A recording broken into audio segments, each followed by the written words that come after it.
आज हम लोग जो है पढ़ने जा रहे हैं कि हमको कैसे पता चलेगा दो इक्वेशन दिया है तो उसका हल हो सकता है या हल नहीं हो सकता है, और हल होगा तो एक हल होगा कि अनेक हल होगा। हम कैसे पता कर सकते हैं क्वेश्चन को देख करके। तो सबसे पहले हमारे पास दो इक्वेशन होता है तो कुछ इस फॉर्मेट पे होता है ax1 by1 c1 equal to 0, a2x b2y plus c2 equal to 0। अब हम लोग क्या करते हैं, इसको समझते हैं। देखिए इसमें आपके पास जो होता है इसको हम लोग कुछ इस तरीके से बॉक्स में समझते हैं। देखिए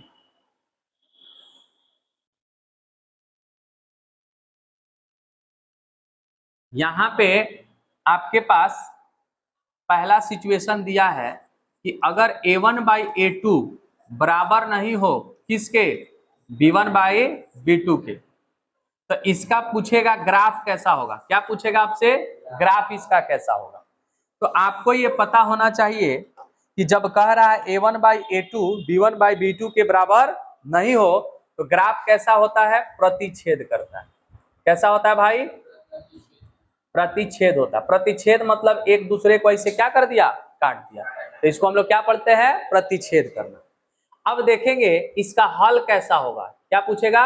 हल कैसा होगा। तो प्रतिच्छेद करेगा तो इसका क्या होता है? एक हल होता है। कितना हल होता है? एक हल, या हम उसको बोलते हैं अद्वितीय हल।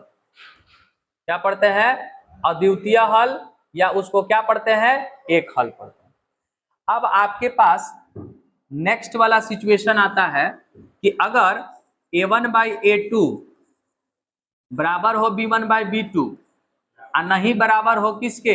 c1 बाई c2 के, तब क्या होगा? तो आप बताएंगे कि ग्राफ कैसा होगा? समांतर होगा। ग्राफ कैसा होगा? समांतर होगा। समांतर का मतलब क्या हुआ? ये लाइन जा रहा है, एक और लाइन ऐसे जा रहा है, तो ये दोनों कैसा लाइन कहलाएगा? समानांतर कहलाएगा। और जब भी समानांतर होता है तो इसका कोई हल नहीं होता। क्या होता है? कोई हल नहीं। अब देखिए, अब तीसरा होता है जब तीनों आपस में बराबर हो जाए, a1 by a2 b1 by b2 और c1 बाई c2, जब तीनों आपस में बराबर हो जाए तो इसका ग्राफ कैसा होता है? तो बोला जाता है समपाती। कैसा ग्राफ होता है? समपाती। और समपाती का मतलब होता क्या है? ये एक लाइन गया इसी के ऊपर एक और लाइन गया तो उसको क्या बोलेंगे? समपाती। तो इसका हल पूछेगा तो इसका अनेक हल होता है। कितना हल होता है? अनेक हल होता है। यहाँ पे लिख देंगे इसका कितना हल? अनेक हल। अब इसमें एक और बात होता है, एक होता है संगत और एक क्या होता है? असंगत। क्या होता है? एक संगत होता है और एक क्या होता है? असंगत। अब संगत और असंगत के बारे में समझते हैं कि संगत क्या होता है और असंगत क्या होता है। ठीक है, संगत क्या होता है और असंगत क्या होता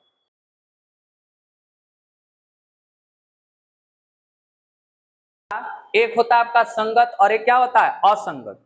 तो जिसका हल होता है वो कहलाता है संगत, और जिसका हल नहीं होता वो क्या कहलाता है? असंगत। तो यानी इसका हल होता है तो ये क्या कहलाएगा? संगत कहलाएगा। क्या कहलाएगा? संगत। फिर देखिए ये नीचे वाले का हल है, ये क्या कहलाएगा? संगत कहलाएगा। और ये क्या कहलाएगा आपका? असंगत कहलाएगा। क्या कहलाएगा? असंगत कहलाएगा। तो इतना ही बात आपको क्या करना है? याद रखना। अब क्वेश्चन दे देगा, कहेगा बताइए इसका अस्तित्व कैसा है? 2x 3y बराबर 5 दे दिया, और ये दिया आपका 4x माइनस का 2y बराबर दे दिया यहाँ पे मान के चलिए 11। ये पहला इक्वेशन, और ये कौन सा? दूसरा वाला। अब पूछेगा बताइए इसका अस्तित्व कैसा होगा, या पूछ सकता है बताइए इसका ग्राफ कैसा होगा। अस्तित्व पूछेगा तो मतलब चेक करके बताना है कि उसका हल होगा कि नहीं होगा। समझ रहे बात? नहीं तो पूछेगा बताइए संगत है कि असंगत है, या पूछेगा आपसे बताइए कि इसका हल कितना होगा, चाहे भी पूछ सकता है इसका ग्राफ कैसा होगा। समझ गए बात? तो यहां से हम क्या करेंगे, हमको चेक करना है। क्या करना है? चेक करना है कि इसका ग्राफ होगा कैसा। तो सबसे पहले पहला इक्वेशन से हमको क्या मिलेगा? जो x के साथ होगा वो क्या देगा? a1, और जो y के साथ होगा वो क्या देगा? b1, अकेले जो होगा वो क्या देगा? c1। तो यहां से a1 का काम कौन करेगा? यहां से आप देखेंगे पूछा जाएगा कि a1 का काम कौन करेगा, तो a1 का काम कौन करेगा? 2।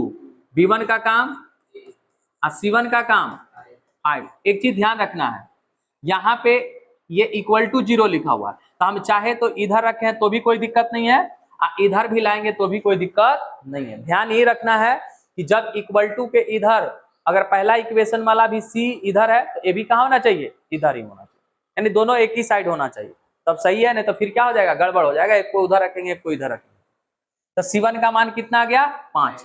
यहां से देखेंगे A2 का मान कितना है 4, B2 का मान कितना है -2 और C2 का मान कितना है 11। कोई दिक्कत यहां तक? अब हम देखिए क्या करेंगे, अब चेक करेंगे तीनों में से क्या है, तीनों में से क्या है। तो देखेंगे यहां से कि E हमको दे रहा है 2/4 और ये दे रहा है 3 माइनस क्या 2। अब E कट जाएगा तो 1, I कटेगा तो कितना 2, तो E 1/2 I 3/2 बराबर है क्या, नहीं ना है। तो इसका मतलब हम यहाँ पे लिख सकते हैं, क्या लिख सकते हैं, ये दोनों आपस में बराबर नहीं है। अब बराबर नहीं है तो पहला सिचुएशन निकला कि A1/A2 बराबर नहीं है किसके, B1/B2 के। अगर A1/A2 बराबर नहीं है B1/B2 का, मतलब इसका हल कैसा है, हल कैगो है एक, यानी अद्वितीय हल। पूछा जाएगा इसका ग्राफ कैसा है, तो आप ग्राफ क्या बताएंगे, ग्राफ कैसा है, प्रतिच्छेद। इस संगत है कि असंगत, आप क्या बताएंगे, संगत। समझ में आ गया, कोई दिक्कत नहीं।